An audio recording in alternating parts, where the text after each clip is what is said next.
ಕನ್ನಡಿಗರ number 1 choice Kannada matrimony.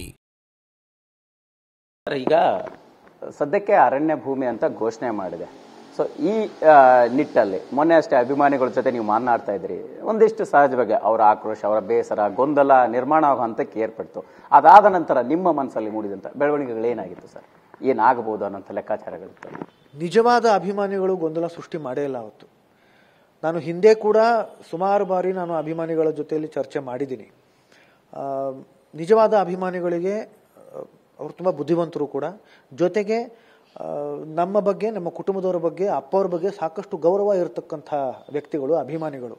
ಅವರು ಈ ಥರ ಗಲಾಟೆ, ಗೊಂದಲ ಅಥವಾ ಈ ಥರ ಜೋರಾಗಿ ಮಾತಾಡೋದು ಈ ಥರದ್ದು ಮಾಡೋದೇ ಇಲ್ಲ ಅವರು. ಕೆಲವು ವ್ಯಕ್ತಿಗಳು ಅವತ್ತು ಏನು ಮಾಡಿದ್ರು, ಕೆಲವು ವ್ಯಕ್ತಿ ಅನ್ನೋದಕ್ಕಿಂತ ಒಬ್ಬರೇ ಅನ್ಬೋದೇನು, ಅವರೇನು ಅದನ್ನು ಗಲಾಟೆ ಸೃಷ್ಟಿ ಮಾಡಿದ್ರು. ಅವರು ಹಿಂದೆ ಕೂಡ ಅದೇ ರೀತಿಯಲ್ಲಿ ಬಂದು ನಾವು ಚರ್ಚೆ ಮಾಡ್ತಿರ್ಬೇಕಾದ್ರೆ ಗೊಂದಲ ಸೃಷ್ಟಿ ಮಾಡಿದ್ರು. ಅಂದ್ರೆ ಅವರ ಉದ್ದೇಶ ಏನು ಅಂತಂದ್ರೆ ಕನ್ನಡ ಮ್ಯಾಟ್ರಿಮೋನಿಯಲ್ಲಿ ಹೇರಾಳವಾದ ಚಾಯ್ಸ್ ಇದೆ. ಲಕ್ಷಾಂತರ ಜನರಿಗೆ ನಮ್ಮ ಕನ್ನಡ ಮ್ಯಾಟ್ರಿಮೋನಿ ಮೂಲಕ ಮದುವೆ ಆಗಿದೆ. ಇದಕ್ಕಿಂತ ಬೇರೇನ್ ಬೇಕು? ಕನ್ನಡಿಗರ ನಂಬರ್ 1 ಚಾಯ್ಸ್ ಕನ್ನಡ ಮ್ಯಾಟ್ರಿಮೋನಿ. ಮತ್ತೆ ನಮ್ಮ ಕುಟುಂಬದರ ಮಧ್ಯ ಒಂದು ಬಿರುಕು ಸೃಷ್ಟಿ ಮಾಡಬೇಕು ಅನ್ನೋದು. ಹಾಗಾಗಿ ನಾನು ಅಭಿಮಾನಿಗಳನ್ನ ಕರೆಸ್ಬೇಕಾದ್ರೆ ನನ್ನ ವಿಡಿಯೋನಲ್ಲಿ ಹೇಳಿದ್ದೆ, ನಾನು ಗೊಂದಲ ಮಾಡಬೇಕು ಅಥವಾ ಗಲಾಟೆ ಸೃಷ್ಟಿ ಮಾಡಬೇಕು ಅನ್ನೋ ಜನ ಏನಾದರೂ ಇದ್ದಲ್ಲಿ ದಯವಿಟ್ಟು ಬರಲೇಬೇಡಿ ಅಂತ ಹೇಳಿದ್ದೆ ನಾನು. ಯಾಕಂತಂದ್ರೆ ಅವರು ನಿಜವಾದ ಅಭಿಮಾನಿಗಳಲ್ಲ, ಅಭಿಮಾನಿಗಳ ಒಂದು ಒಂದು ಮುಖವಾಡ ಹಾಕೊಂಡಿರತಕ್ಕಂಥ ಜನ ಅವರು.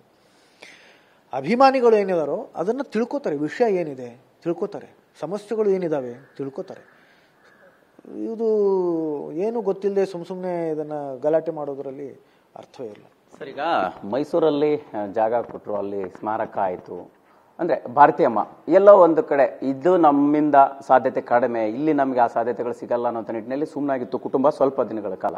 ಅದನ್ನು ಹೊರತುಪಡಿಸಿ ಹೇಳೋದಾದ್ರೆ ನೆಲಸಮ ಆಗಿದ್ದಂತಹ ಘಟನೆನ ಊಹಿಸೋಕ್ಕೂ ಕೂಡ ಆಗಿರಲಿಲ್ಲ. ಅದನ್ನ ಹೆಂಗೆ ತಗೊಂಡಿದ್ರು ಅಮ್ಮ ಅನ್ನುವಂಥದ್ದು ಸರ್? ತುಂಬಾ ಅಂದ್ರೆ ತುಂಬಾ ಸಂಕಟ ಆಗೋಯ್ತು, ನಮಗೆ ತುಂಬಾ ಬೇಜಾರಾಯಿತು. ಯಾಕಂದ್ರೆ ಈ ಥರದ್ದು ನಾವು ಅನ್ಕೊಂಡೇ ಇರಲಿಲ್ಲ, ಈ ಥರ ಆಗತ್ತೆ ಅಂತ ಅನ್ಕೊಂಡಿರ್ಲಿಲ್ಲ.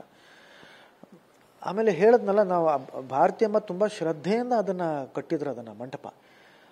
ಆಮೇಲೆ ಅಭಿಮಾನಿಗಳು, ಆಮೇಲೆ ನಾವು ಕೂಡ ಅಲ್ಲಿ 6.5 ವರ್ಷ ಅಲ್ಲೇ ಆಗಬೇಕು ಅನ್ನೋ ದೃಷ್ಟಿಯಲ್ಲಿ ಪ್ರಯತ್ನ ಪಟ್ಟಿದ್ದು ಒಂದು.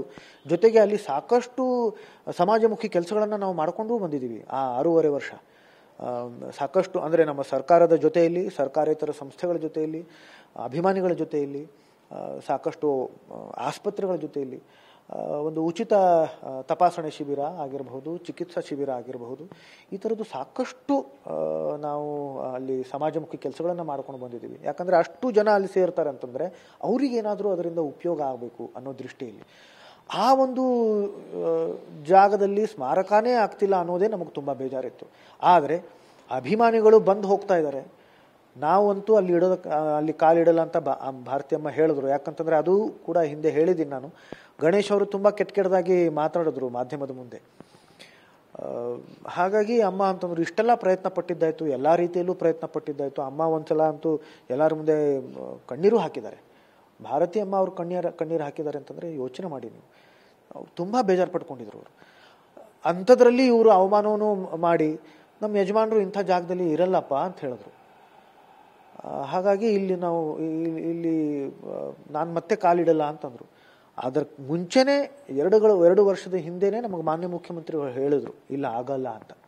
ಇಲ್ಲ ಆಗಲ್ಲ, ಬೇರೆ ಕಡೆ ನೀವೇನಾದರೂ ಸ್ಮಾರಕ ಕಟ್ಟೋ ಥರ ಇದ್ದರೆ ಕಟ್ಕೊಳ್ಳಿ, ನಾವು ಮಾಡ್ತೀವಿ ಅದನ್ನು ಅಂತ ಹೇಳಿದರು. ಆದರೂ ನಾವು ಅಭಿಮಾನಿಗಳಿಗೋಸ್ಕರ ಅಲ್ಲೇ ಪ್ರಯತ್ನ ಪಡ್ತಾ ಇದ್ವಿ. ಯಾವಾಗ ಇದು ಅವಮಾನನೂ ಆಯಿತು, ಯಾವಾಗ ಇಲ್ಲಿ ಮಾನ್ಯ ಮುಖ್ಯಮಂತ್ರಿಗಳು 2 ವರ್ಷದಿಂದ ಹೇಳ್ತಾನೂ ಇದ್ರು ಇಲ್ಲ ಆಗೋದೇ ಇಲ್ಲ ಅಂತ, ಅಲ್ಲಿ ನಾವು ಇರೋದರಲ್ಲಿ ಅರ್ಥ ಇರಲಿಲ್ಲ. ಹಾಗಾಗಿ ನಾವು ಅಲ್ಲಿಂದ ಮೈಸೂರಲ್ಲಿ ನಾವು ಸ್ಮಾರಕ ನಾವು ಕಟ್ಟೋದಕ್ಕೆ ಮುಂದಾದ್ವಿ. ಮೈಸೂರಲ್ಲ, ಆದರೆ ಮೊದಲು ಬೆಂಗಳೂರಲ್ಲೇ ಒಂದಿಷ್ಟು ಜಾಗಗಳು, ಅದಾದಮೇಲೆ ಸಮಸ್ಯೆಗಳಾದಮೇಲೆ ಕೊನೆಗೆ ಮೈಸೂರಲ್ಲಿ ಆಯಿತು. ಆದರೆ ಈ ಮಂಟಪ ಮಾತ್ರ ಹಾಗೆ ನಾವು ಉಳಿಸ್ಕೊಂಡ್ವಿ ಅಭಿಮಾನಿಗಳಿಗೋಸ್ಕರ. ಕನ್ನಡಿಗರ ನಂಬರ್ 1 ಚಾಯ್ಸ್ ಕನ್ನಡ ಮ್ಯಾಟ್ರಿಮೋನಿ.